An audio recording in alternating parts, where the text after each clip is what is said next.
something. Well, all right, you guys. All right, ladies. Welcome back to Thirsty Thursday. Another BGL Live. Cheers.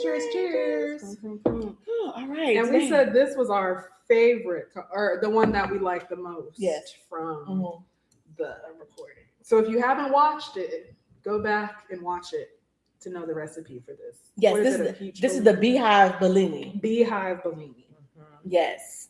Little champagne, little reposado tequila, all of our favorite things. Whew.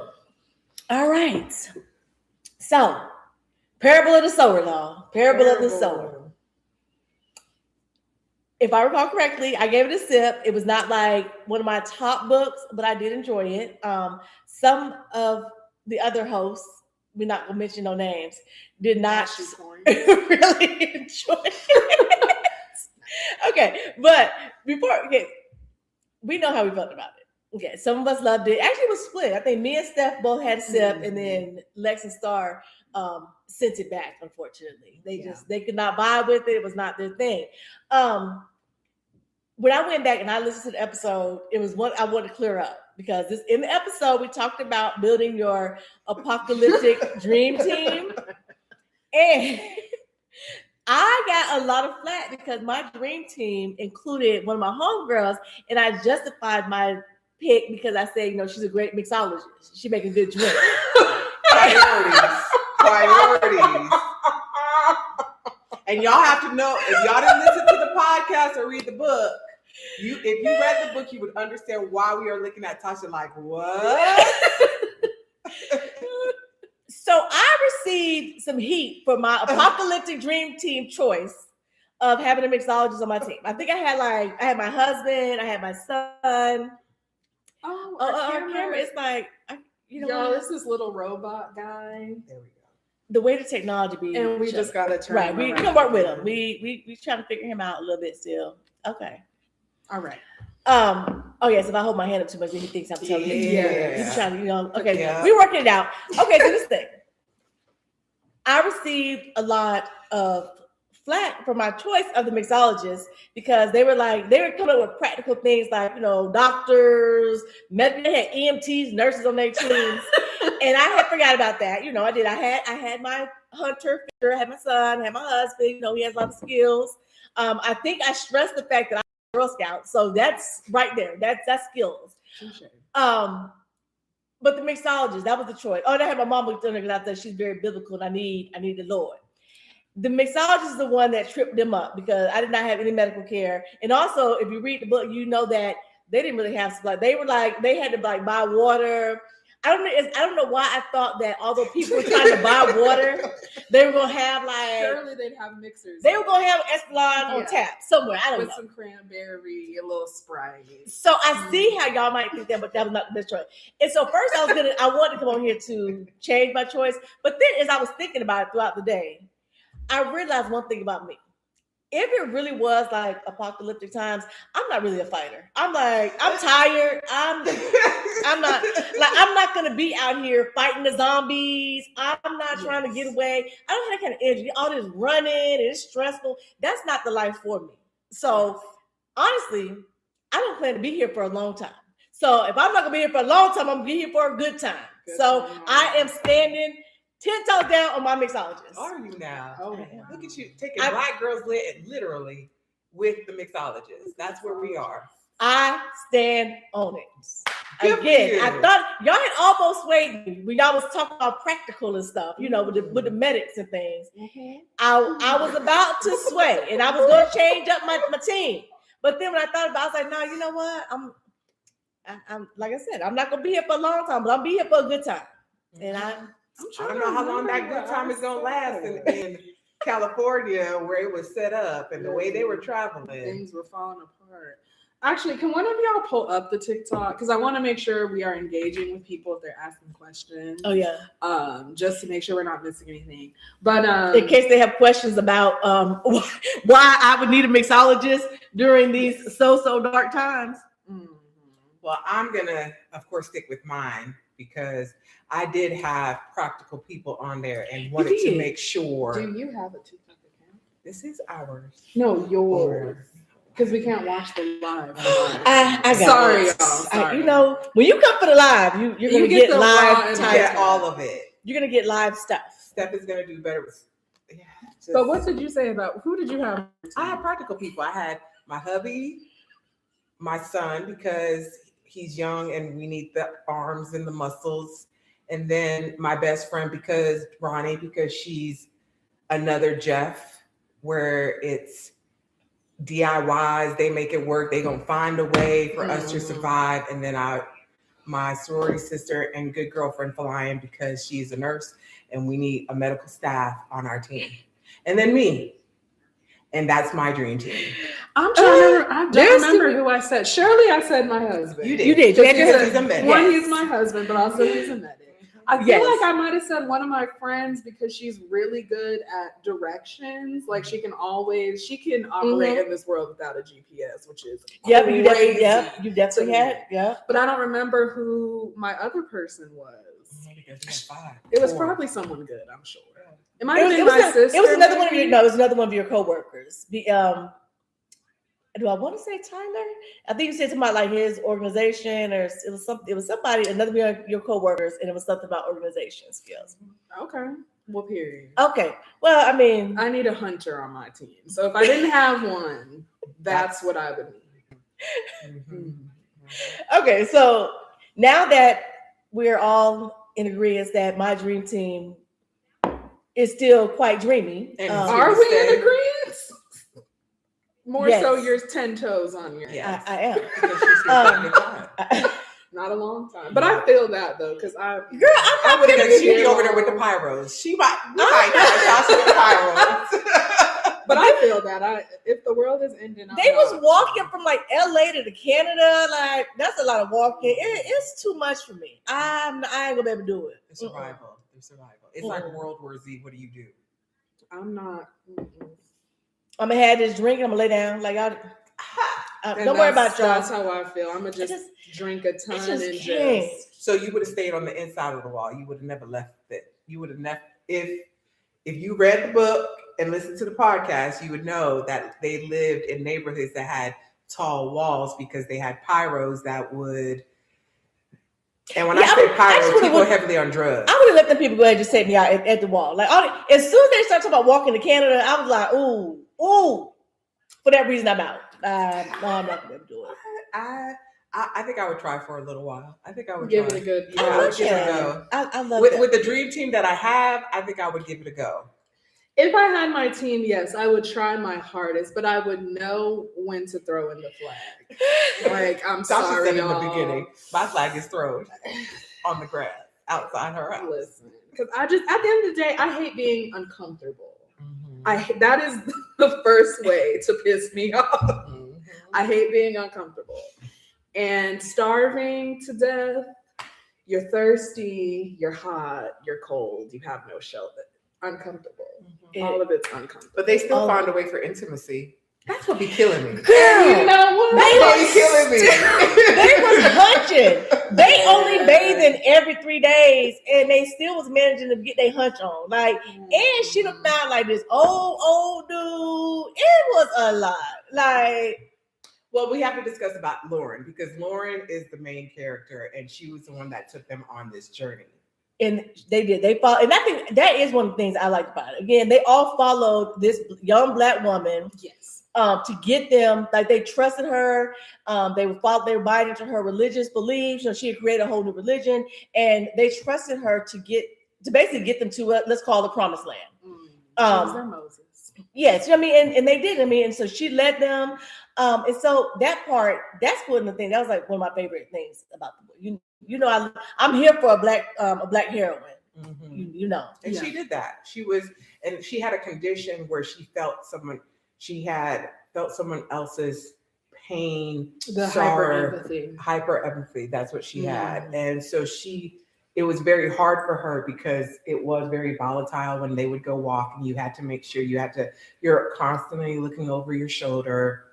Having weapons was very scarce, and when you did have a weapon, did you have ammunition? So with Lauren being the lead of it all, she did that with her empathy because it was a struggle. She had moments where she felt other people's hurt and it would take her out. Mm-hmm. And so that's something that you had to learn how to control, especially being on that journey. Like it wasn't a joyous thing. You had to be careful and it could take you out. If she looked at someone and saw them get hurt and they fell, she would fall too. Mm-hmm. And so it was just a lot with Lauren, but she was a very young, courageous young lady. Like she was 19 years old, taking on this world and still found a way to find something bigger than herself. Yes. Hope. Mm-hmm.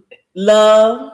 A new religion. She SEX, made like she found all the things. Believing. Yeah. Mm-hmm. She did. And she brought people along. And the journey ends with them finding land to start a new community. And it does leave you on a cliffhanger. So there is a part 2 of the book. Mm-hmm. The author did pass away. So when she wrote the book, she wrote it in the times of 2025. And now it's 2026. And she wrote the book in the 90s. 93. Right. Think, yeah. And it was proposed to be in the future at 2025. So here we are. When we read the book, it's 2025. And we're like, it's not like this. It's not like this at all. But also low key it is. Just with our political climate. But like also we're not we're not a desolate society. It's not desolate, but sometimes it does feel very it's politically charged. It could happen tomorrow. Yeah, like I wouldn't be surprised. I wouldn't be surprised. Because even with Lauren and them, it was you still had your lower class, middle class, upper class. Upper class had the money, so they were able to do a lot more than the middle class. And then definitely the lower class were the pyros that were on drugs and they wanted to light people up and put them on fire. This one set people on fire. Yeah, set like, people and things. Yeah. I mean, they wanted to get lit, if you will. Yeah, for sure. But I know something that we discussed when we were kind of planning and getting ready for the live was the conversation around why we thought it was very clever of Octavia to make a Black woman have hyper empathy. And I wanted to talk about that because me too. Because you brought that point up at the end, even though after you had already, dragged the book and discussed the facts that you did not enjoy it. I think as we started really talking through things at the end, you're like, okay, I can see where she was going. I can see why certain things were, and bring up that point of making this Black woman, Lauren, her superpower, I mean, if you will, be hyper empathy and like correlating that to the lived experience. Yeah, like what the world really is. Because I mean, I don't know. I mean, as Black women, I mean, and we it oftentimes feels like we have the weight of the world on our shoulders, right? When you start, like, you got to be there for everybody, and then you kind of feel like when it comes to things, we always somehow manage to be at the bottom of the totem pole. When we're ranking things, because now you're like, Black in America, that's the whole thing. Female, like, so you're just kind of like, this load is heavy. Mm-hmm.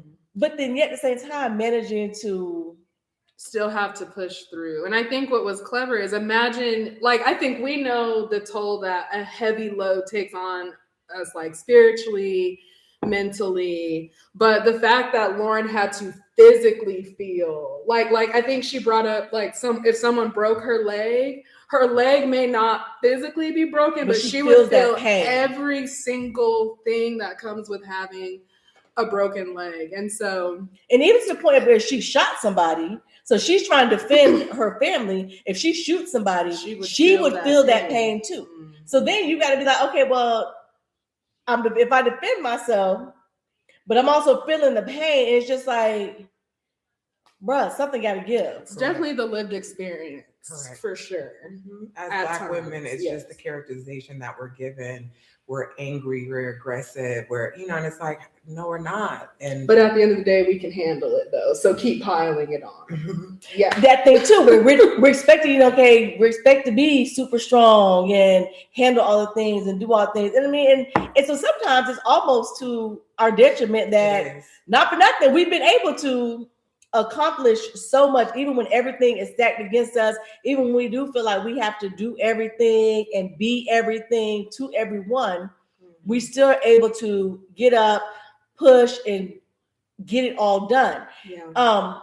Sometimes I will say like to our detriment, because I feel like, at least I know, like for me, I feel like I was raised on the idea of you got it, you can do it, like, there was nothing I couldn't do. But sometimes, girl, sis be tired. And it's like, well, when do we get to be tired? When do we get to have, who gets to be, where's our soft place to land? Correct. Can I pass the baton for a minute? Yeah, just a second. 30 seconds. Not even, girl. Give me a couple days. Just a reprieve. Just a reprieve. And I think, and that's what bothers me about society with Black women, especially women when they go into the hospital, is you don't get treated the same way. And it's like, you have a high pain tolerance. It's like, who said that? And why would you assume that? And it's like, you don't need pain meds, or you don't need, et cetera. And so I feel like society boxes certain cultures, and, your skin tone might make a difference on how you're being treated, which is truly unfair. And everybody is different. Like, if you're a doctor or whatever you are, you have to take the precaution and listen to your patients. So I think for me, my issue with society and Black women is how they're treated when they go into the medical area, anywhere, the hospital, when you actually need the help.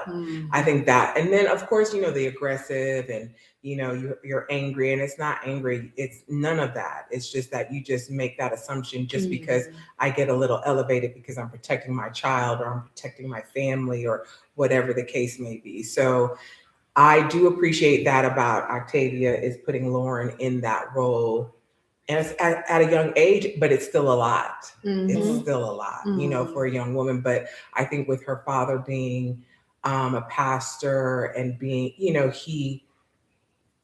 he kind of raised her to be that way. Like, and she made sense with a lot of things that she did. She was reading, like she would read books about farming and planting, and she wanted to start all over. She wanted a new world, and she had her mindset even at a very young age. And I'll follow Lauren.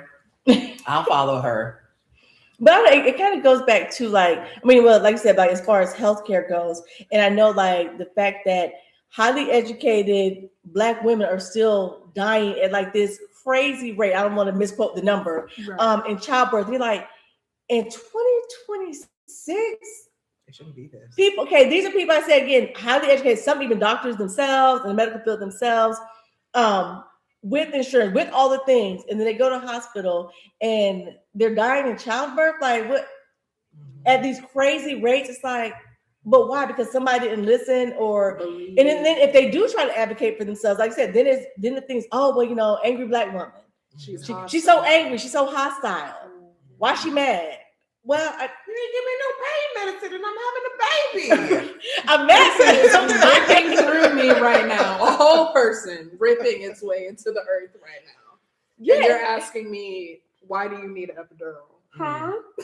Right. And then when you just simply want to advocate for yourself, like so here we are trying to move through the world where we want to advocate for ourselves, but also trying to avoid, again, the stigma of being an angry Black woman. But sometimes we is angry, sometimes we are mad because I'm tired. Like I'm tired. I want to be listened to. I want to be believed, and also I want help. Like, and anyone in that position, white, brown, orange, beige, purple, would also be angry. So let's get an understanding of that too. Like, why does it always go back to the angry Black woman?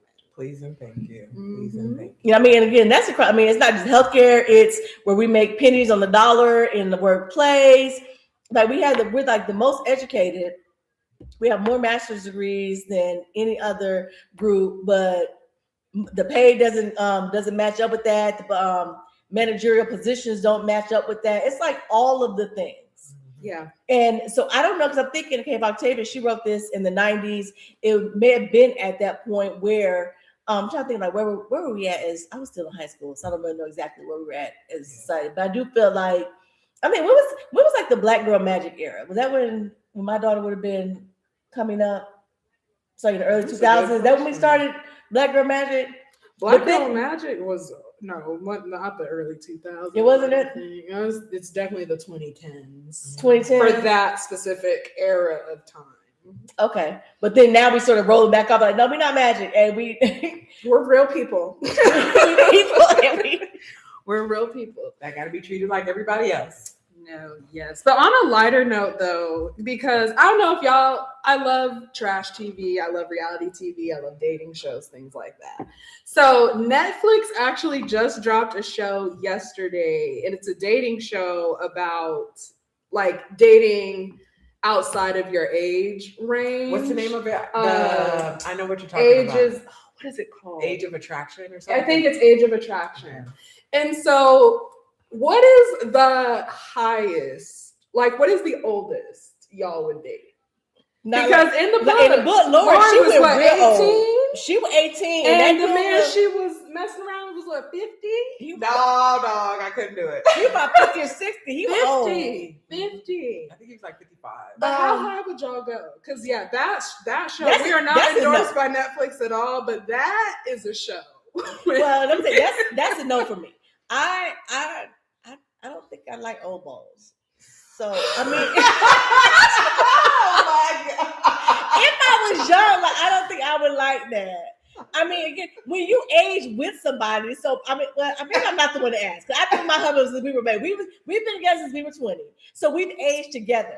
But if I was like young and high and tight and fine, I don't know if I want somebody older, and I ain't been doing it. Depending on where I am in life, like.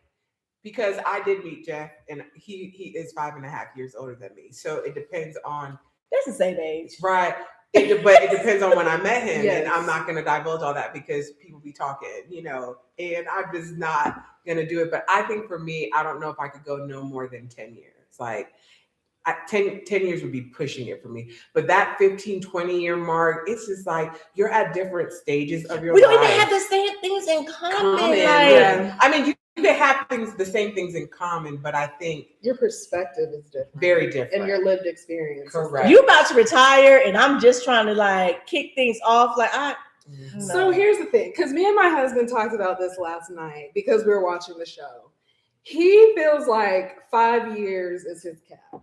Like even with the age that he is now, he wouldn't date anybody older than 5 years. What do they call it? His senior? Is that what they say? Yeah. If I were to be back on the dating market right now, knowing that I'm about to be 30 in a couple months, I feel like my max would be like 45 or 50, honestly.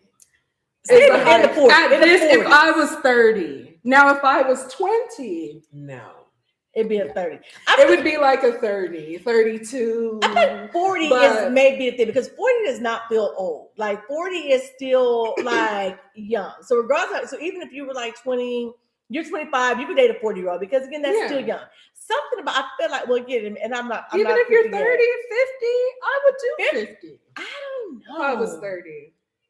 Now I'm only 2 years away from 50. So, but right, I'm like, 50 just feel old. But now look, you're not old. In a couple of years, I'll be 50. I'm like, no, I'm 50 young. I was just getting started at 50. I was just getting started. Like, because my hubby is. Oh no, we put our hand up too. Oh, that's me. I be talking with my hands. Okay, the little robot. He hates us. Mm-hmm. He hates that I talk with my hands. It's a problem. Okay, we back. But yeah, no, definitely now, at the age I am now, I would do 50. But if I was 18, I'm not, no. All right, we got some people in the comments. Okay, people in the comments, tell us how far of an age gap are you willing to go? How many years is too many years? Yeah, that 15, when it starts getting 15 plus, it just depends, and especially what age you are. when you start. Yeah. That matters. Yeah. I don't know that. 15-year age gap is big. That's big. A whole decade, like over Plus. a decade apart. Like just I'm mean, like, yeah. The 80s was not 30s, the 60s. Yeah. No. If you're in your 20s, late 20s, it had to be your late. I was about to change the whole answer if you're in your 20s because I'll give you a 5-year cap, like okay, 5 for you, 5 to 7, depending on what age. No matter where you are in your 20s, because 22 is much different than 27, or even okay. 25. And we talking about going up. Would you date a younger guy? No. I will not be dating somebody in my 20s. If I was 50, maybe I'd go to like 45. Maybe 40, but with this age that I am right now, I will not be dating someone in their 20s. No. You're still in your 20s. For sexual reasons. That would be the only reason. Because you ain't taking me out to where I want to go eat because my palate is not what your palate developed. is. Okay. So you're just giving me stuff in the bedroom. That's about it. And it better be great. Because that's the only reason. But I ain't going out. Okay, if I was single, would I date younger? Okay, so I'm 47. I would, but not that. But also, I feel like it's different with girls, though. Yeah, but it's different with girls. I don't think I couldn't see myself dating a younger guy. I'll be honest with you. Only because it's just like I feel like men tend. I mean, I don't want to be stereotyping, but they say men mature later, and that's why the female. So already, I'm like. If I'm 47, so I'm gonna date some 30-year-old guy. He not gonna be babysitting him. Like, no, I don't like it. I don't like it. The difference is if I'm 47 and he's in his 30s, you got kids because we're tapped done. out. Yeah, we're tapped out. That's why I say it's different for guys because I mean I'm younger than my husband, but like it's different. It is. I feel like it's different. It is. I could not even imagine. I do have a friend who she had like a second marriage. So she, even though she had like her kids, she was done having kids. Like her kids, they were like teenagers getting ready to be leaving. And then she got married again and he wanted kids. So then she ended up having like more kids. I was like, girl, ain't no way. Mm-hmm. What would I look like being in my 40s talking about, baby. Girl, I'd be so mad. I would be so mad. Me too. I told Jeff if anything ever happened to us, the next guy, you better embrace these two I got because that's it. Shop is closed. It's over. By the time Amaya was 5, I was like, oh no, there's closing the shop. What could I look like starting over? She in kindergarten. You want me to start with some new? I'm gonna need you to put your hand down. Oh my! I hate that about you.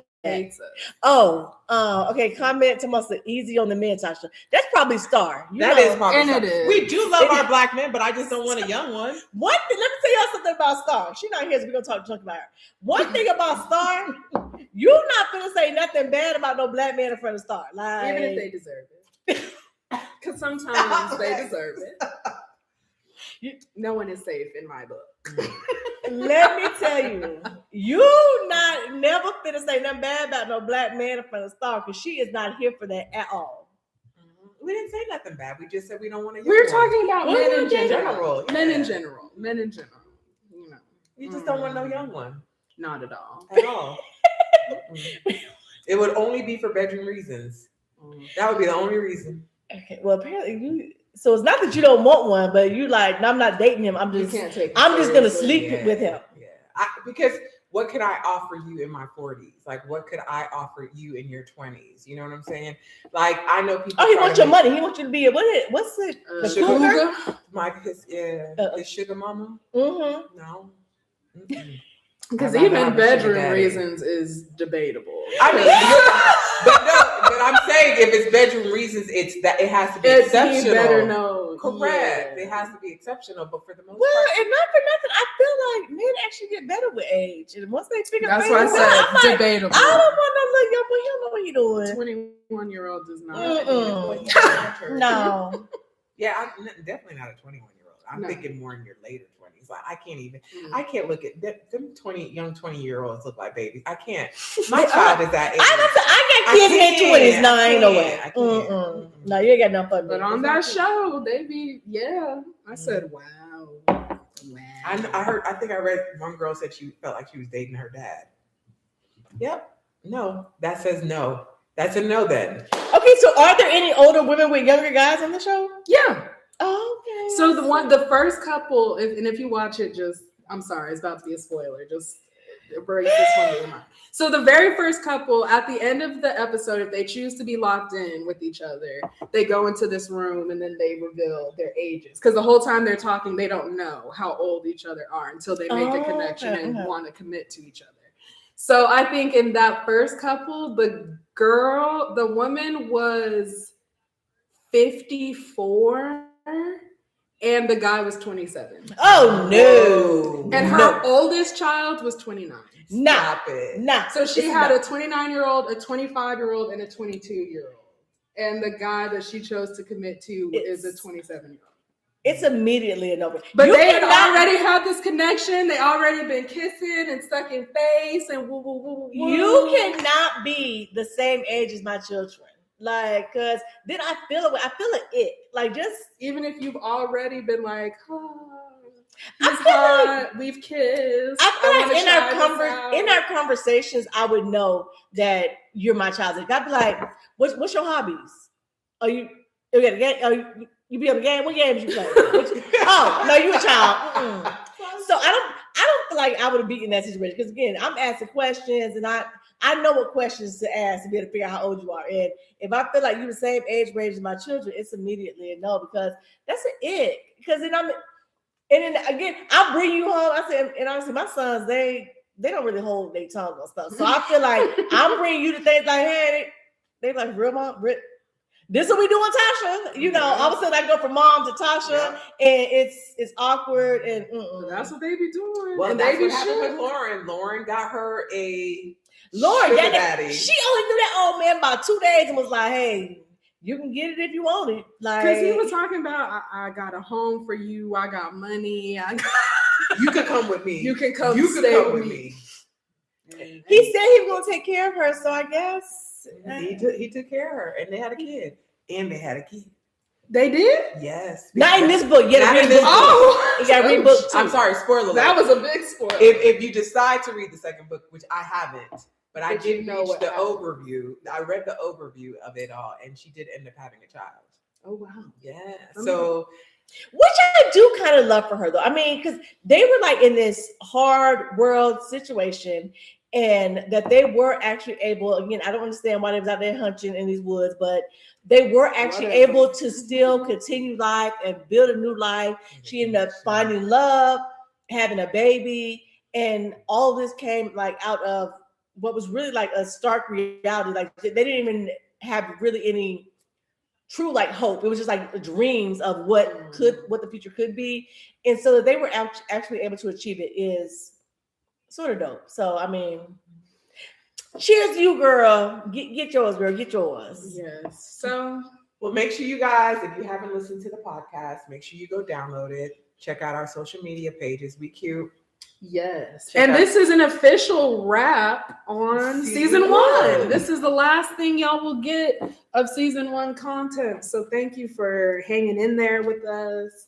It's been real. And season 2 is going to be very fun. Yeah. We're excited. So we're definitely excited to bring more books, more conversation, more liquor. You know, if y'all have any cocktail suggestions, please send them over. I don't know if you've been following the podcast, you know, like I made drinks the last 2 episodes. She's not going to let it go. I'm not going to let it go. She's not. She said, y'all call my drink nasty. My co-host did not like the drinks I made. And I'm not sure if it was like, I feel like I followed the recipe. Maybe I just didn't make it. I don't know. But I was a little bothered by it. So I did sit down for the next episode. I took a break from making the drinks because it was hard on my spirit. But I'm gonna be back. So send me a good recipe that's gonna wow my co-host, and I'm gonna make it. That's gonna be great because I can't show up with the BAP drink anymore. Yeah. Like 2 episodes in a row, I showed up with the BAP drink, and it did not sit right with my spirits. So, all right. But we still love you, girl. We still love you. Still love you. Thank you. I forgot to. Well, all right, friends. See you guys next month. Yes. Right, till next month. Have a good night. Bye.